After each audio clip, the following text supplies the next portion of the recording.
자, 오늘 본문에 나오는 권세들에 관한 내용은 로마서의 큰 틀에서 보면 12장 1절부터 2절에 연결되는 말씀입니다. 우리가 지금까지 계속 살펴보았듯이 12장 3절부터의 내용들은 12장 1절과 2절에 연결되어 있습니다. 자, 바울은 12장 2절에서 우리에게 하나님의 선하시고 기뻐하신 뜻이 무엇인지 분별하라 라고 권면을 했죠. 이 권면을 한 후에 그러면 우리가 분별해야 될 하나님의 뜻이 무엇인지 다양하게 설명을 했는데, 그 내용을 보면 첫 번째는 나 자신이죠. 내가 어떻게 이 땅을 살아가야 하는지 그 분별의 대상이 바로 나 자신이라고 얘기를 했고요. 지난 시간에 이웃과 원수에 대해서 바울이 말씀을 했습니다. 이웃을 향한 하나님의 뜻은 사랑입니다. 이웃을 향한 하나님의 뜻은 사랑. 원수를 향한 하나님의 뜻은요? 우리가 적극적으로 사랑할 수는 없겠지만 원수 갚는 것을 하나님께 맡기는 것. 그래서 하나님으로 하여금 그 일을 하시도록 만드는 것. 이게 우리를 향한 하나님의 뜻이라고 말씀을 하셨죠. 자, 이제 바울은 오늘 본문에서 세상 권세들, 즉 국가를 향한 하나님의 뜻이 무엇인지 말씀합니다. 바울이 오늘 우리에게 국가에 대해서 어떤 생각과 태도를 가지라고 하는지, 우리는 국가에 관해서 어떤 마음을 가져야 되는지를 좀 생각해 보겠습니다. 자, 이 단락을 살펴보기에 앞서 이 단락에 대한 일반적인 오해가 있는데 그 오해를 먼저 생각을 해보아야 합니다. 바울은 1절에서 각 사람은 위에 있는 권세들에게 복종해라 라고 말씀을 하면서 그 이유가 모든 권세가 하나님으로부터 나왔고 하나님께서 정하신 것이기 때문이다 라고 말씀합니다. 지난 역사에서 많은 독재자들이 자신의 독재 행위를 정당화하기 위해서 이 말씀을 이용했습니다. 실제로 우리나라에서도 그러한 예가 있었죠. 독재자가 아니더라도 자신의 통치에 더 많은 권위를 부여하기 위해서 이 말씀을 사용을 했습니다. 그래서인지 그러한 통치자들의 행위에 대해서 반감을 가진 사람들은 오늘 본문의 말씀을 매우 불편하게 여깁니다. 자, 그런데 이 말씀을 악하게 이용하는 독재자들이나 또한 그것에 반대하는 사람들, 그래서 이 말씀을 불편하게 여기는 사람들도 이 단락에서 오해하고 있는 한 가지가 있는데, 그것은 이 말씀에 나오는 권세들이라고 하는 단어입니다. 자, 우리말 성경에 권세들이라고 번역이 되어 있잖아요. 그런데 이 권세들을 권력자들이라고 이해하는 겁니다. 그럼 권세들하고 권력자들하고는 분명히 다르죠? 권세들은 국가 권력을 말하는 것이고 권세자들은 그 국가 권력을 시행하는 통치자들을 말하는 거죠. 그런데 우리말 성경에 권세자들이라고 번역되지 않고 권세들이라고 번역을 했습니다. 자, 이것 때문에 이제 많은 설교자들의 설교를 찾아보니까 설교자들 중에 이 권세들을 권세자들로 설교하는 사람들이 꽤 있더라고요. 그러니까 우리말 성경에는 권세들이라고 되어 있는데 권세자들이라고 설교를 하는 거죠. 자, 여기 본문에 나와 있는 이 권세들이라고 하는 단어는 헬라어로 엑수시아이스라고 하는 단어입니다. 엑수시아라고 하는 게 권사인데 그 권세의 이제 복수형이 된 거죠. 그래서 엑수시아이스라고 이제 복수형인데 이 복수형이 여성 복수형입니다. 그런데 바울이 이 엑수시아라고 하는 단어를 권세들로 표현하면서 남성 복수를 사용하지 않고 여성 복수를 사용했다는 거죠. 이 굉장히 중요한 의미가 있습니다. 만약 이것을 바울이 권력자들, 통치 권력이 아닌 권력자들이라고 하는 사람을 가리키는 것으로 생각을 했다면 여성형보다는 남성형을 사용했을 것입니다. 그럼에도 불구하고 바울이 여성형을 사용한 것은 이것이 통치자나 권력자가 아닌 통치기구, 즉 국가를 의미한다고 보았기 때문이죠. 그래서 이 여성 복수형이라고 하는 단어를 통해서 우리는 바울이 로마 교인들에게 복종해야 될 대상으로 언급한 것은 권력자가 아닌 국가 권력이다. 국가 권력에게 복종해라 라고 하는 것으로 이해해야 하는 거죠. 조금 더 구체적으로 말하면 국가의 근간을 이루고 있는 법 체계를 의미합니다. 그러니까 우리가 이제 국가에 복종하라, 권세에 복종하라라고 하는 말은 국가를 움직이고 있는 시스템, 국가의 근간인 법에 복종해라라고 하는 의미로 이해하는 것이 훨씬 더 본문에 맞게 이해하는 거죠. 자, 그러면 왜 사람들이 1절에 나오는 권세들을 국가 권력이라고 이해하지 않고 권력자들로 이해했을까요? 그 이유는 3절 때문입니다. 3절에 보면 권세라는 단어도 나오지만 다스리는 자라고 하는 단어가 나오죠. 3절에 보면 다스리는 자라고 하는 게 나오고요. 3절 중간에 보면 내가 권세를 두려워하지 이렇게 되어 있고요. 4절에 보면 그는이라고 나오죠. 그러니까 여기에 3절과 4절에 사람이 나오니까 권세자들이라고 하는 단어가 나오니까 이것을 근거로 해서 1절에 나와 있는 권세들을 권력자들 이렇게 이해를 한 거죠. 그러나 이것은 순서가 잘못된 겁니다. 반대로 이해해야 돼요. 1절에 나오는 권세자들은 국가 권력을 의미하는 것이고 그 국가 권력의 의미 안에서 3절에 나오는 다스리는 자들을 이해해야 되는 거죠. 여러분, 다스리는 자들은 국가 권력 안에서 법을 집행하는 대리인이죠. 국가 권력은 그 권력을 집행하는 권력자들을 통해서 나타납니다. 그래서 우리가 종종 오해를 하게 되는 거죠.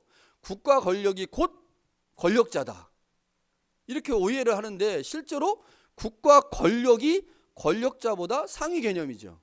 그래서 권력자들도 그 국가 권력을 위임받아서 총치하는 것이지 국가 권력자가 곧 권력 자체이거나 권력보다 위에 있지는 않습니다. 그러니까 바울은 이제 그것을 지금 본문에서 순서로 말씀한 겁니다. 권력자들이 아니고 권세들이 있다. 그 권세들에 복종해야 된다. 그 권세들 아래에 있는 자들이 권력자들이고 그 권력자들이 국가 권력을 집행하는 사람들이라고 하는 거죠. 따라서 1절의 권세자들은 권력자라고 보기보다는 국가 권력으로 보아야 하고 바울이 그리스도인들에게 복종하라고 권면한 대상은 국가 권력, 즉 국가의 법제도라고 보는 것이 더 합당합니다. 바울은 4절에서 법을 집행하는 자들을 2번이나 하나님의 사역자라고 말합니다. 하나님의 사역자. 바울은 국가를 하나님께서 자신의 피조물을 보호하시는 수단이라고 보았기 때문에 이렇게 표현한 겁니다. 하나님은 국가 권력을 통해서 자신의 백성들을 보호하시죠. 그렇기에 모든 국가 권력은 자신의 백성을 보호하시는 하나님으로부터 나온 것이죠. 그러니까 통치자들이 하나님으로부터 나왔다라는 말이 아니라 하나님이 자신의 백성들을 보호하시기 위해서 국가를 만드셨고 그 국가의 법제도를 만드셨고 그 국가의 법제도와 모든 시스템이 하나님으로부터 나왔다. 그래서 하나님은 그 국가를 통해서 자신의 백성들을 보호하신다. 이것이 바울이 이해하고 있는 국가입니다. 그것을 지금 오늘 본문에서 설명한 것이고 그 국가에 대해서 복종하는 것이 기본적으로 맞다. 이게 이제 바울이 우리에게 말하고 있는 내용이죠. 그러니까 바울은 국가 권력에 대한 기본적이고 원론적인 입장을 본문에서 설명을 한 후에 그 기본적이고 원론적인 입장에서 모든 그리스도인들은 국가 권력에 복종하는 것이 맞다라고 말씀한 겁니다. 자, 그런데 여기서 우리를 어렵게 하는 게 하나 있습니다. 자, 지금까지 설교를 들어보시니까 어떻습니까? 국가 권력에 복종해야 될 것 같아요? 어떻습니까? 국가 권력에 복종하는 게 좀 약간 마음에 좀 거리낌이 좀 생기죠? 자, 어려움이 하나 있어요. 뭐냐면 국가 권력의 통치 형태 때문입니다. 국가 권력의 통치 형태. 예를 들어서 우리는 캐나다에 살고 있잖아요. 캐나다 얼마나 좋습니까? 조금 외로운 거 빼고는 다 좋잖아요. 여러분, 캐나다는 복지가 좋은 나라죠. 이렇게 복지가 좋은 나라 많지 않습니다. 국민을 우선시하는 민주주의 국가입니다. 자본주의를 도입했지만 사회주의도 약간 가미한 사회자본주의를 추구하고 있기 때문에 못 사는 사람들이 훨씬 더 삶의 질을 높일 수 있는 국가 시스템을 갖고 있잖아요. 그리고 캐나다 우리는 너무너무 좋아합니다. 이런 국가에 복종하는 것 문제가 되겠습니까? 이렇게 좋은 나라에 복종하는 건 아무 문제가 안 됩니다. 그런데 문제가 되는 나라가 있겠죠. 어떤 나라요? 독재국가. 여러분, 독재국가에 대한 복종은 어떨까요? 독재국가의 국민들도 우리처럼 국가에 대해 무조건 복종해야 할까요? 그렇게 하는 게 맞다고 생각하십니까? 어떻습니까? 이게 답이 안 나와요. 오늘 본문의 말씀에 보면 국가 권력에 복종하라고 그랬으니까 내가 민주주의 국가에 살든 아니면 공산국가나 사회주의 국가에 살든 국가라고 하는 나라에 그냥 복종하는 것이 맞다고 봐야 하는가? 아니면 민주주의 국가는 복종하지만 독재주의에 대해서는 반대하고 거부해야 되는 것인가? 도대체 어떻게 해야 되는 것인가? 이런 고민에 빠지게 되죠. 자, 그러면 오늘 본문에 나와 있는 권세들, 국가 권력은 구체적으로 어느 나라를 의미할까요? 로마 제국입니다. 로마 제국. 로마 제국이 하나님의 뜻을 따라 자신의 백성인 국민들을 보호했을까요? 여러분 아시다시피 그 당시 로마는 엄청난 영토를 갖고 있었죠. 식민지도 엄청 많았습니다. 로마는 결코 하나님의 뜻을 따라 통치하지 않았습니다. 하나님의 뜻을 따라 통치하지 않았고 백성을 보호하지 않았죠. 피지배자들을 차별했고 박해했습니다. 특별히 유대교와 기독교는 엄청 박해했어요. 엄청. 자, 우리가 이제 설교 시간에 보았듯이 글라디우스 황제, 유대인들을 로마에서 추방시켰던 글라디우스 황제는 유대인들에 대한 박해를 매우 아주 심하게 했습니다. 유대인들을 박해 굉장히, 그래서 이제 로마에서 유대인들을 다 쫓아냈죠. 그런데 유대인들하고 기독교인들이 초창기에 함께 예배를 드리는 경우가 많았기 때문에 유대인을 박해하는데 기독교인들이 오해를 받아서 박해를 같이 받았어요. 이런 경우가 있었고요. 글라디우스가 죽고 난 후에 54년쯤에 죽거든요. 죽고 난 후에 로마의 황제가 누가 되냐면 네로가 됩니다. 우리가 알고 있는 그 무시무시한 네로. 이 네로는 누구를 더 많이 박해했느냐? 그리스도인들을 더 많이 박해했어요. 그 박해의 강도가 굉장히 강했습니다. 역사적으로 보면 로마 제국은 하나님의 백성을 보호하는 역할을 하나도 감당하지 못했죠. 피지배자들을 차별하고 박해했습니다. 그런데도 바울은 이 단락에서 로마 제국에 대해서 복종해라 라고 말하고 있다는 거죠. 로마 제국을 매우 이상적이고 긍정적인 국가로 본문에서 설명을 합니다. 그러면서 말하기를 국가 권력에 복종해라 이렇게 말한다는 거죠. 바울이 왜 이렇게 말했을까? 궁금해집니까? 안 해집니까? 지금 여기까지 설교를 들었으면 궁금해지는 게 맞아요. 궁금해져야 됩니다. 도대체 왜 바울이 이렇게 말하고 있을까? 한번 생각을 해봐야 되죠. 바울은 로마 제국에 대해서 복종하라고 하는데 왜 그렇게 말하고 있는지 한번 바울 서신인 로마서뿐만 아니라 다른 서신을 좀 살펴보아야 될 것 같아요. 자, 바울이 로마 제국에 대해서 어떤 생각을 갖고 있었는지를 우리는 이미 살펴보았습니다. 12장 2절에서 바울은 이렇게 말하죠. 이 세대를 본받지 말라. 자, 여기서 말하는 이 세대는 무엇을 말할까요? 이 세대? 영적으로 말하면 마귀가 지배하는 세상을 의미하겠지만 현실 세계에서는 로마 제국을 말합니다. 이 세대가 로마 제국, 즉 로마 제국의 질서를 의미하는 거죠. 그러니까 바울은 로마 제국의 질서를 본받거나 그 질서에 동요되지 말아라, 따르지 말아라 라고 분명히 말씀을 한 거죠. 로마 제국은 악한 질서를 추구하는 마귀적 세력이고 하나님의 심판의 대상이기 때문입니다. 그러니까 바울은 분명히 12장에서 이 세대를 본받지 말라라고 말하면서 로마 제국에 대해서 부정적인 모습을 가지고 있어 그걸 표현했단 말이에요. 그런데 오늘 본문에서는 그러한 부정적인 뉘앙스가 전혀 나타나고 있지 않습니다. 국가를 매우 이상적으로 설명을 한 거죠. 그럼 바울의 다른 서신은 어떨까요? 바울의 다른 서신 중에 로마 제국에 대해서 말하고 있는 서신 중에 가장 중요한 서신은 데살로니가 전서입니다. 특히 데살로니가 전서 5장에 보면요, 바울이 예수님의 재림할 때 세상 종말이 임할 때 상황들을 쭉 설명을 하다가 5장 3절에 이 말씀을 해요. 그들이 평안하다 안전하다 할 그때에 임신한 여자에게 해산의 고통이 이름과 같이 멸망이 갑자기 그들에게 이르리니 결코 피하지 못하리라. 자, 여기 보니까 그들이 나오죠. 그들이 말한다는 거예요. 평안하다, 안전하다. 이렇게 말하는 그때에 임신한 여자에게 해산의 고통이 갑자기 임한 것처럼 주님이 이 땅에 갑자기 오시고 그 주님의 오심으로 말미암아 그들이 평안하다, 안전하다 말하는 그들이 결코 심판을 피하지 못할 것이다. 이렇게 말합니다. 여기서 말하는 그들은 누굴까요? 로마 제국입니다. 로마 제국. 그런데 여기 보니까 평안하다, 안전하다라고 하는 말이 있잖아요. 이 말이 당시 로마 제국이 주창하는 정치적 선전구호였습니다. 로마가 통치하니, 로마가 다스리니 안전하다, 평안하다. 안전하다, 평안하다. 우리 여러분 잘 알고 있는 팍스 로마나라고 하는 말 아시죠? 이 시기에 나온 말입니다. 이 시기에. 그러니까 지금 바울이 서신을 쓰고 있던 이 시기에 팍스 로마나라고 해서 대략 200년 정도 로마가 평화를 만들어내던 시기인데, 이때 로마 사람들, 로마의 제국이 계속해서 백성들에게 말했던 말이 뭐냐? 로마가 다스리니 평화롭고 안전하다. 바울이 지금 그 말을 인용한 거예요. 로마 제국이 평안하다, 안전하다고 말하는데 그들에게 임할 하나님의 심판은 필연적으로 다가올 수밖에 없다라고 바울이 말한 겁니다.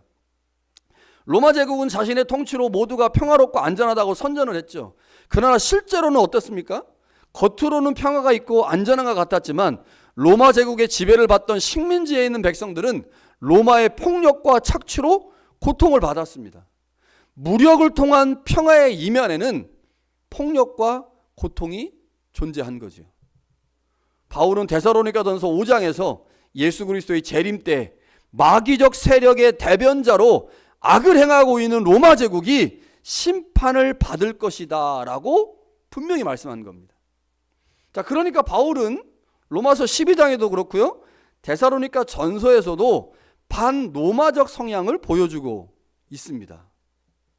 로마는 심판받을 나라이고 로마는 악한 나라이고 우리가 절대로 추구하면 안 되는 세상의 풍조를 만들어내는 나라다. 이게 바울의 기본적인 입장인 거죠. 그런데 로마서 13장에서는 그런 모습이 나오지 않습니다. 오히려 권세들, 즉 로마 제국에 복종하라라고 말합니다. 심지어는요, 6절과 7절에서는 세금도 잘 납부해라. 그리고 두려워할 자를 두려워하고 존경할 자를 존경해라 라고까지 권면을 합니다. 반제국적인 입장을 가지고 있는 바울이 왜 국가 권력에 이렇게까지 복종하라고 말씀할까요? 그 이유가 무엇이겠습니까? 자, 당시의 정치적 상황을 조금 더 살펴보겠습니다. 로마의 황제 글라디우스가 49년에 로마에 있는 모든 유대인들을 추방시켰죠. 그러나 54년에 글라디우스가 죽고 난 후에 다음 황제가 된 네로가 칙령을 내려서 추방받은 유대인들을 다시 로마로 귀환시켰습니다. 자, 네로의 통치 시기에 박해의 대상은 점차적으로 유대인에게서 그리스도인으로 옮겨갔습니다. 그러니까 처음에는 글라디우스 때는 유대인이 박해를 많이 받았는데 네로가 황제가 되면서 그리스도인들로 옮겨간 거죠. 우리가 지난번에 보았던 12장 14절, 로마서 12장 14절에 보면 너희를 박해하는 자들을 축복하라. 축복하고 저주하지 말라라고 되어 있죠. 19절에는요, 너희가 친히 원수를 갚지 말고 하나님의 진노하심에 맡겨라 라고 말합니다. 자, 여기서 로마 교인들을 박해했던 사람들이 누굴까요? 로마 사람입니다. 로마 사람들. 로마 사람들이 박해했어요. 그런데 로마 교회의 그리스도인들은 정치적인 이유로 박해를 받았는데 당시에 로마 사람들은 그들의 황제를 주라고 고백했어요. 주. 그래서 로마인들이 길거리에서 누구를 만나면 로마의 황제가 주님입니다. 로마의 황제가 주님입니다. 이렇게 인사를 했어요. 근데 그리스도인들은 어떻게 고백하는 사람들입니까? 로마의 황제 가이사가 주님입니다 라고 고백하지 않고 예수님이 주님입니다 이렇게 고백하는 사람들이잖아요. 저쪽에서 로마의 황제가 주님입니다 라고 고백하면 나는 뭐라고 고백해야 돼요? 아닙니다, 예수 그리스도가 주님입니다 이렇게 해야 돼요. 그러면 저쪽에는 로마 사람이 어떻게 생각하겠어요? 야, 이거 반역자다. 그런데 시간이 지나면서 그런 사람이 점점 많아지는 거예요. 로마 사람들 입장에서 어떻게 했습니까? 이거 죽을 노릇인 거죠. 우리가 로마의 황제를 중심으로서 완전하게 하나 된 통일된 국가를 이루어야 되는데 그 안에 반역자들이 막 생기는 거죠. 그래서 로마 사람들이 그리스도인들을 정치적인 이유로 박해하기 시작을 했습니다. 그 박해가 점점 강해졌고, 이제 그래서 로마서 12장에 박해 얘기가 나온 거예요. 박해 얘기가. 그런데 그것으로 끝나지 않고 로마 제국이 조직적이고 구체적으로 그리스도인들을 박해하기 시작한 겁니다. 예전에는요, 로마 사람들만 박해했거든요. 로마 사람들만 그리스도인들을 힘들게 했는데 이제 로마라고 하는 나라가 조직적으로 그리스도인들을 박해하기 시작한 거죠. 그러면서 점차적으로 박해의 강도가 강해졌습니다. 당시 로마에 있는 그리스도인들은 로마 사람들로부터는 박해뿐만 아니라 로마 제국, 즉 로마의 관리로부터도 박해를 받기 시작한 거죠. 자, 이렇게 되면 어떻게 될까요? 이렇게 되면 로마 교회의 그리스도인들이 로마 제국의 관리들과 충돌을 피할 수가 없겠죠. 바울의 관심이 뭐냐? 로마 교회 그리스도인들을 보호하는 겁니다. 그러니까 로마로부터의 박해가 점점 강해지고 그 박해로 인해서 박해를 한거하는 사람들이 생겨날 수밖에 없는 상황에서, 그렇다고 바울이 로마 제국에 대한 그들의 불법성, 그들의 무력적 통치에 대해서 찬성하거나 그것을 용인하는 건 아니죠. 바울의 다른 서신들을 보면 분명히 바울은 반로마적인 경향을 가지고 있습니다. 그런데 그들에게 대항한다고 해서 그 로마 제국이 무너집니까? 그 제국이 지금 하나님의 뜻이 실현돼 가지고 그 나라가 망합니까? 그렇진 않단 말이에요. 그러니까 바울은 지금 일어나지 않을 그 상황들을 생각하면서 우선 본인이 해야 될 가장 중요한 일은 로마 교회의 교인들을 보호하는 것이다 라고 생각하는 것 같습니다. 그래서 바울은 위에 있는 권세들, 즉 로마 제국을 매우 긍정적으로 설명하면서 모든 권력이 하나님으로부터 왔기에 로마 교회의 성도들이 로마 제국과의 충돌을 피해라. 그리고 그들에게 순종하는 자세를 취함으로 하나님께서 행하실 일들을 기다려라. 지금은 참아라. 지금은 때가 아니다. 하나님이 곧 그 제국을 하나님의 손으로 멸망시키실 것이니 그 하나님의 일을 우리 스스로가 먼저 하는 일은 하지 않으면 좋겠다라고 하는 게 바울의 마음이지 않았을까 싶습니다. 그래서 그 12장 윗단락에 있는 원수를 갚는 것이 사람의 손에 있지 않고 하나님의 손에 있다라고 하는 것과 오늘 본문의 말씀이 연결되는 거죠. 바울이 그렇게 생각하는 것 같습니다. 그래서 오늘 바울이 본문에서 로마 교회의 교인들에게 한편으로는 국가 권력의 본질이 뭔지, 하나님이 왜 국가 권력을 만드셨는지, 국가를 세우셨는지를 알게 하는 거죠. 그래서 하나님께서 온전하게 이루실 메시아 왕국을 소망하게 하는 역할을 한편으로 하면서 그 나라가 이 땅에 임하기 전까지 하나님께서 스스로 원수를 갚으시고 원수의 머리에 수술을 놓으시고 그 수술을 통해서 그들을 멸망시킬 그때까지 그리스도인으로서 우리가 국가에서 해야 될 최소한의 일을 하면서 그 모든 상황들을 참아내고 견뎌내는 것, 그것을 위해서 교인들의 안전과 보호를 위해서 오늘 본문의 말씀을 바울이 기록한 것으로 보입니다. 자, 말씀을 한번 우리 삶에 적용해 보겠습니다. 자, 우리는 하나님 나라 백성으로 이 땅을 살아가죠. 본래 하나님의 나라는 하나님이 왕으로 통치하시는 나라였습니다. 그러나 예수 그리스도께서 십자가에서 죽으시고 부활하심으로 하나님은 자신의 모든 통치 권력을 아들에게 이양하셨어요. 그래서 지금은 예수 그리스도가 하나님을 대신해서 그 나라를 다스리고 계십니다. 우리는 그 하나님의 나라의 백성으로 살아가죠. 하나님의 나라에서 우리를 통치하시는 예수님의 가장 큰 관심이 뭘까요? 가장 큰 관심, 우리의 안전과 보호입니다. 우리의 안전과 보호. 우리를 세상의 질서와 가치관으로부터 보호하시고 지키시는 것, 이게 예수님의 1차 관심이에요. 자, 그런데 여러분, 예수 그리스도가 우리 안에 오셔서 우리를 다스리시고 통치하시면서 우리가 일정 부분 그 나라 안에서 질서와 세상의 질서와 가치관으로 보호가 되죠. 그렇다고 우리가 이 마귀 나라, 이거 악한 나라 다 깨부셔야 된다라고 이 나라가 깨집니까? 그런가요? 아니요. 이 나라 언제 무너져요? 예수님 오실 때 무너지는 거예요. 예수님 오실 때.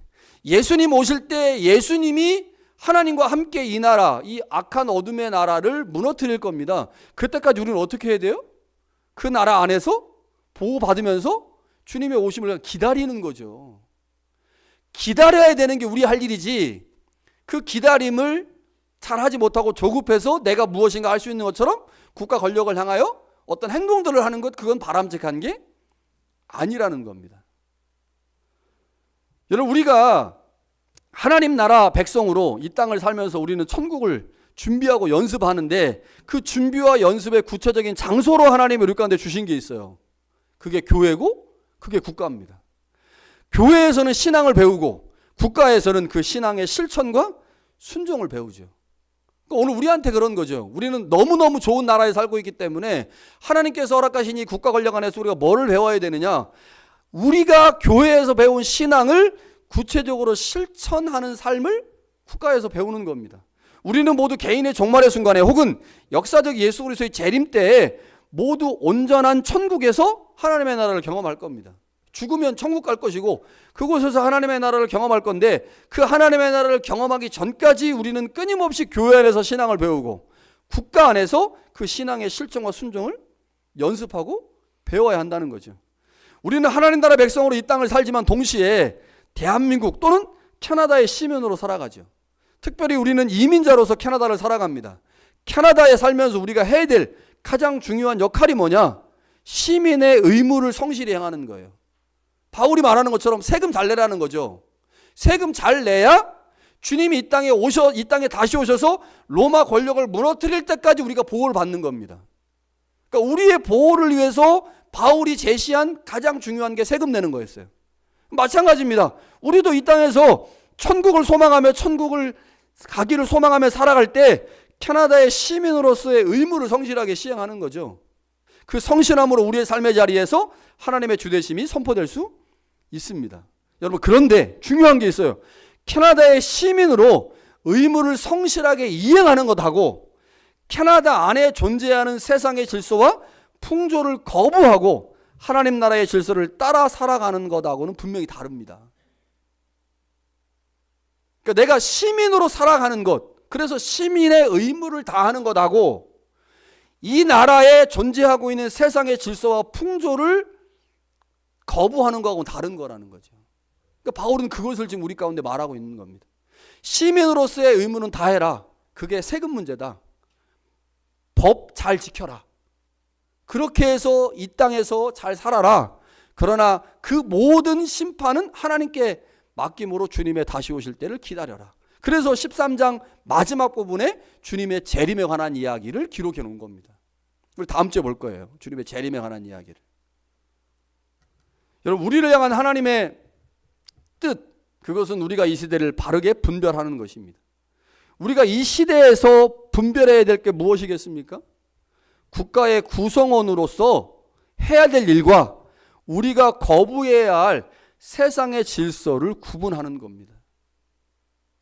국가의 시민으로서 해야 될 일이 있고, 그러나 이 땅의 질서와 세상의 질서를 거부해야 되는데 이 둘 사이를 잘 구별하는 겁니다. 우리는 모두 국가 혜택을 받고 살아가죠. 특별히 우리가 살고 있는 캐나다는 자국의 국민들에게 참으로 많은 혜택을 제공합니다. 혜택을 받는 만큼 국가의 구성원으로서 우리에게 주어진 의무를 성실하게 수행해야 되죠. 우리는 그 과정에서 삶의 자리를 하나님의 나라로 만들어갈 수 있습니다. 그렇다고 세상을 움직이는 돈, 명예, 권력에 우리의 마음을 빼앗기면 안 된다는 겁니다. 그것이 우리의 삶의 중심에 서는 것을 용납해서도 안 되죠. 국가의 구성원으로서 주어진 일에 최선을 다하지만 세상의 풍조와 질서에 빠지지 않고 신앙의 정조를 지키는 것, 그것은 무엇보다 중요한데 그 둘 사이를 구분하고 내가 해야 될 일과 하지 말아야 할 일을 잘 판단하고 분별하는 것, 그것이 우리가 캐나다에 살면서 해야 될 하나님의 뜻을 실현하는 거죠. 여러분, 이제 좀 더 적극적으로 하나님의 뜻을 분별하고 실천합시다. 우리의 분별된 삶을 통해 하나님의 나라가 우리 가운데 세워질 것이고 그 우리를 보시고 하나님은 기뻐하실 것이고 우리의 삶의 자리에 더 큰 복과 은혜를 베풀어 주실 것입니다. 그런 은혜가 우리 가운데 있기를 간절히 축원합니다.